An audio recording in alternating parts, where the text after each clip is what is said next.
आज हम जे शेट्टी की किताब थिंक लाइक अ मॉन्क के एक सारांश पर नजर डाल रहे हैं।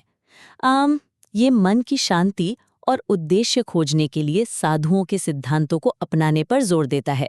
हाँ, और इसे पढ़कर मतलब लिखने वाले ने किताब के सार को पकड़ने की एक बहुत अच्छी कोशिश की है। बातें साफ हैं, सीधी हैं।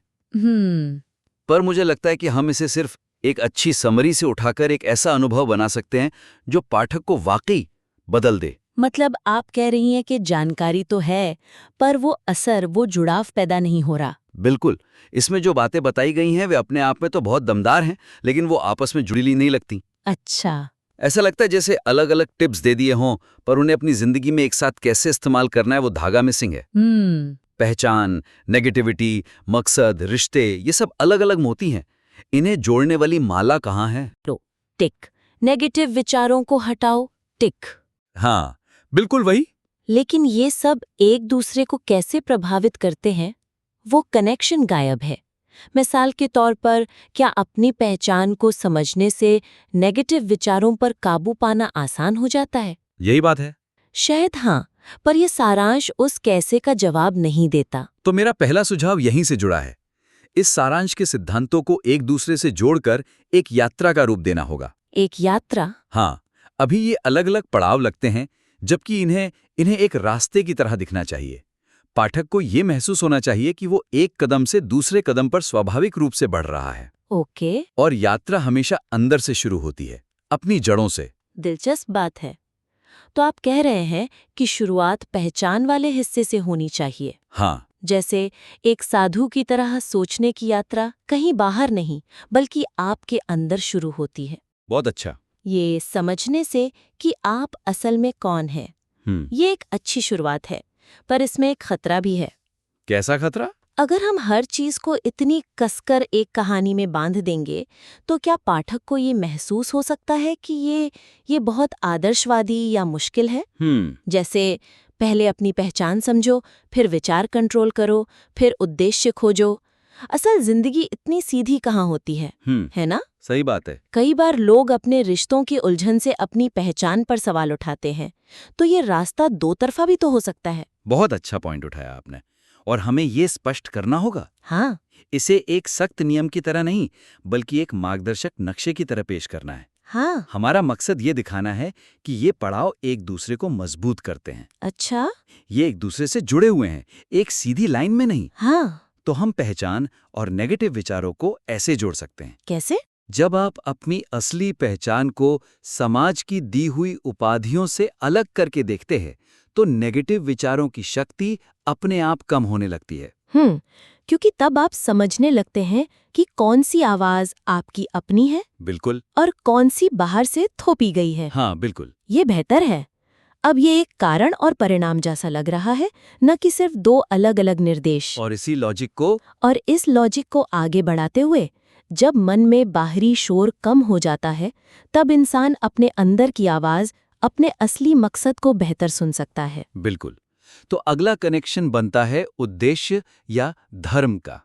जब आपका मन बाहरी नेगेटिविटी से आजाद होता है, तो उसमें वो स्पष्टता आती है जिससे आप अपने धर्म यानी जीवन के असली उद्देश्य को पहचान पाते हैं। और देखिए ये यात्रा कितनी खूबसूरती से अंदर से बाहर की ओर आ रही है ना? पहले पहचान, फिर विचार, फिर उद्देश्य। और जब उद्देश्य मिल जाता है, तो आप ऐसे रिश्ते और ऐसे लोग अपनी जिंदगी में चाहते हैं जो उस उद्देश्य के साथ मेल खाते हों।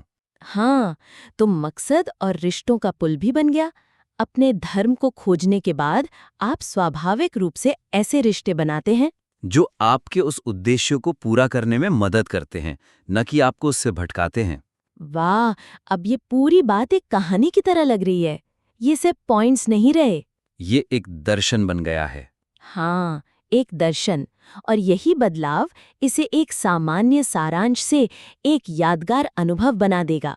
पाठक को लगेगा कि उसे सिर्फ जानकारी नहीं, एक पूरा नजरिया मिला है। बिल्कुल। और उस यात्रा वाली बात से मुझे एक और ख्याल आया। बताइए। एक कहानी बना देना तो पहला कदम है, लेकिन उस कहानी को असरदार बनाने के लिए पाठक को ये भी महसूस कराना होगा कि ये यात्रा उसके लिए क्यों जरूरी है।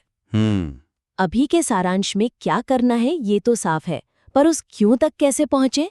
आपने मेरी अगली बात पकड़ ली। यही मेरा दूसरा और सबसे जरूरी सुझाव है। अच्छा। ये सारांश बताता है कि क्या करना है, लेकिन पाठक को प्रेरित करने के लिए ये समझाना जरूरी है कि क्यों यह महत्वपूर्ण है और उससे उनके जीवन में कैसा बदलाव आएगा। हाँ। अभी इसमें लिखा है, ध्यान करें, गहरी सांसें लें।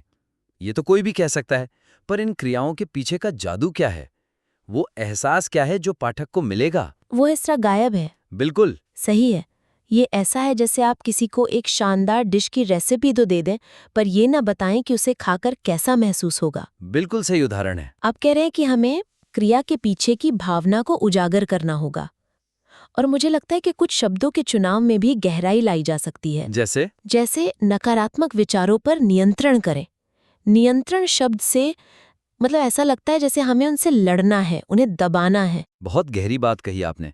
अक्सर लोग सोचते हैं कि नेगेटिव विचार आना ही गलत है, पर साधु का दर्शन तो ये नहीं है, है ना? नहीं, बिल्कुल नहीं। उनका नजरिया तो विचारों को आने जाने देने का है, उन पर प्रतिक्रिया किए बिना। तो क्या यहाँ ये भी जोड़ना चाहिए कि नियंत्रण का मतलब दबाना नहीं, बल्कि समझना है? हाँ, शायद नियंत्रण से बेहतर शब्द हो दिशा देना। दिशा देना, हाँ। जैसे आप एक नदी के बहाव को रोक नहीं सकते, पर आप एक नहर बनाकर उसका रास्ता बदल सकते हैं। हाँ, उसका रास्ता बदल सकते हैं। तो हम इसे ऐसे लिख सकते हैं, नकारात्मक विचारों को नियंत्रित करने की कोशिश ना करें, उन्हें एक नई दिशा दें। और फिर इसका क्यों क्या होगा? ऐसा करने से आप बाहरी परिस्थितियों के गुलाम नहीं, बल्कि अपने मन के मालिक बनते हैं। वाह, मन के मालिक, ये दो शब्द ही उस पूरे सिद्धांत का वजन बढ़ा देते हैं। अब ये सिर्फ एक काम नहीं रहा, ये सशक्तिकरण का एक कार्य बन गया है। पाठक को अब पता है कि उसे ये क्यों करना है, मालिक बनने के लिए, गुलाम बने रहने के लिए नहीं। बिल्कुल, यही क्यों की ताकत है। चलिए एक और उदाहरण लेते हैं। हाँ, सारांश में एक बिंदु है, सब कुछ नियंत्रित करना छोड़ें। इसका फायदा बताया गया है कि तनाव कम होगा, जो कि बहुत सतही है।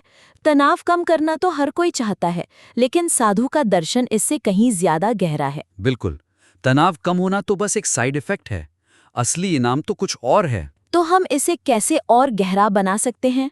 हम उस एहसास को कैसे पकड़ सकते हैं? शायद हम इसे कर्म के सिद्धांत से जोड़ सकते हैं। हाँ, अच्छा विचार है कि आपका अधिकार सिर्फ अपने प्रयास पर है, परिणाम पर नहीं। बिल्कुल। तो हम लिख सकते हैं, जब आप परिणाम की चिंता छोड़कर सिर्फ अपने प्रयास पर ध्यान केंद्रित करते हैं, तो आप एक ऐसी शांति और आजादी महसूस करते हैं जो अक्सर सफलता के सुख से भी गहरी होती है। बहुत बढ़िया, सफलता के सुख से भी गहरी शांति। ये लाइन पाठक के दिमाग में अटक जाएगी। ये उसे उस अनुभव की एक झलक देती है जो उसे मिल सकता है।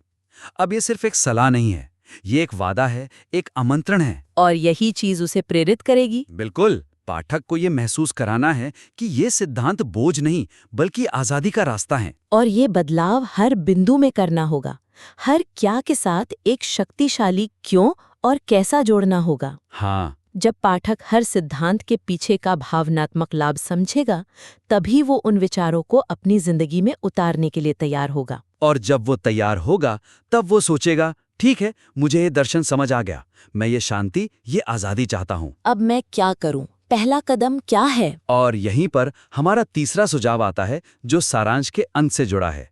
आप ई बुक के लिंक की बात कर रहे हैं। अभी तो सारांश खत्म होता है और धड़ाम से एक लिंक आ जाता है, डाउनलोड आवर फ्री 7-डे माइंडसेट गाइड।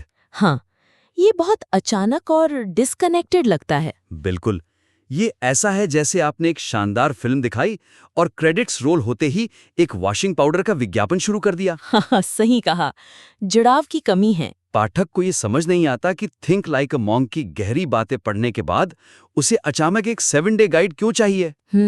तो मेरा तीसरा सुझाव है, अंतिम संदेश और ई बुक के लिंक के बीच एक मजबूत पुल बनाना, जो ज्ञान को क्रिया में बदलने का रास्ता दिखाए। मतलब हमें उस लिंक को एक विज्ञापन की तरह नहीं, बल्कि कहानी के अगले अध्याय की तरह पेश करना है। बिल्कुल, पाठक को ये महसूस कराना है कि ये अगला कदम स्वाभाविक है, कोई अलग चीज नहीं। हम ये कैसे कर सकते हैं? हमें सारांश को दर्शन मतलब फिलॉसफी और ई बुक को अभ्यास यानी प्रैक्टिकल एप्लीकेशन के रूप में प्रस्तुत करना होगा। अच्छा, हमें पाठक को साफ साफ बताना होगा कि अभी तक आपने जो पढ़ा वो नक्शा था, अब हम आपको पहला कदम उठाने में मदद करेंगे। ये ज्ञान को क्रिया में बदलने का पुल बन जाता है। हाँ, पाठक को लगना चाहिए कि उसने जो कुछ भी सीखा है उसे लागू करने का यही तरीका है। ये बहुत शक्तिशाली है। तो हम अंत को कैसे फिर से लिख सकते हैं? हमें पाठक को सोचने पर मजबूर करना है, उसे एक सवाल के साथ छोड़ना है जिसका जवाब वो ई बुक हो। हाँ, हम अंतिम संदेश को कुछ इस तरह बदल सकते हैं, ये सिद्धांत एक साधु की तरह जीवन जीने का नक्शा है। ठीक है। लेकिन किसी भी नक्शे का फायदा तभी है जब आप यात्रा शुरू करें। सही बात है। अब सवाल ये है, क्या आप इन विचारों को सिर्फ जानना चाहते हैं या इन्हें जीना भी चाहते हैं? ये एक पॉज देता है, पाठक को सोचने का मौका देता है। और फिर उस सवाल के ठीक बाद हम ई बुक को समाधान के रूप में पेश करते हैं। बिल्कुल, उस सवाल के बाद हम कहेंगे, अगर आपका जवाब जीना है तो ये 7 डे माइंडसेट गाइड आपके लिए वो पहला कदम हो सकती है। इसमें आपको रोज अभ्यास करने के वो सरल तरीके मिलेंगे जो इन बड़े सिद्धांतों को आपकी आदत बना देंगे। अब देखिए, ये लिंक अब एक आकस्मिक सुझाव नहीं, बल्कि उस यात्रा का एक जरूरी अगला चरण लगता है। सही है। अब ये एक सेल्स पिच नहीं बल्कि एक मदद का हाथ लग रहा है। हम पाठक से कह रहे हैं, हम समझते हैं कि ये सब करना मुश्किल लग सकता है, इसलिए हमने आपके लिए इसे आसान बना दिया है। हाँ, ये सम्मानजनक भी है और बहुत प्रभावी भी। ये पाठक को ये महसूस कराता है कि आप उसकी मदद करने के लिए गंभीर हैं, न कि सिर्फ उसे कुछ बेचना चाहते हैं। और यही विश्वास बनाने का सबसे अच्छा तरीका है। जब आप ज्ञान यानी सारांश और क्रिया यानी गाइड के बीच का फासला भर देते हैं तो आप सिर्फ कंटेंट नहीं दे रहे होते, आप एक सच्चे गाइड बन जाते हैं। बिल्कुल। तो संक्षेप में आज की चर्चा के मुख्य बिंदु थे। पहला, सभी सिद्धांतों को अलग अलग रखने के बजाय एक कहानी की तरह जोड़ना। एक ऐसी यात्रा बनाना जो पाठक को अंदर की दुनिया से शुरू करके बाहर की दुनिया तक ले जाए। सही है। और दूसरा था, हर सिद्धांत के साथ सिर्फ क्या करना है ये नहीं, बल्कि क्यों ये जरूरी है और इससे कैसा महसूस होगा ये भी बताना। हाँ, क्रिया के पीछे के गहरे भावनात्मक लाभ और परिवर्तन को उजागर करना ताकि पाठक प्रेरित महसूस करे। और तीसरा, सारांश और कॉल टू एक्शन के बीच एक मजबूत पुल बनाना। सारांश को दर्शन का नक्शा और ई बुक को उस नक्शे पर पहला कदम के रूप में प्रस्तुत करना, ताकि पाठक को अगला कदम स्वाभाविक और जरूरी लगे। बिल्कुल। इन बदलावों के बाद ये सिर्फ एक किताब का सारांश नहीं रहेगा, ये पाठक के लिए एक ट्रांसफॉर्मेशन का शुरुआती बिंदु बन सकता है। ये कुछ विचार हैं।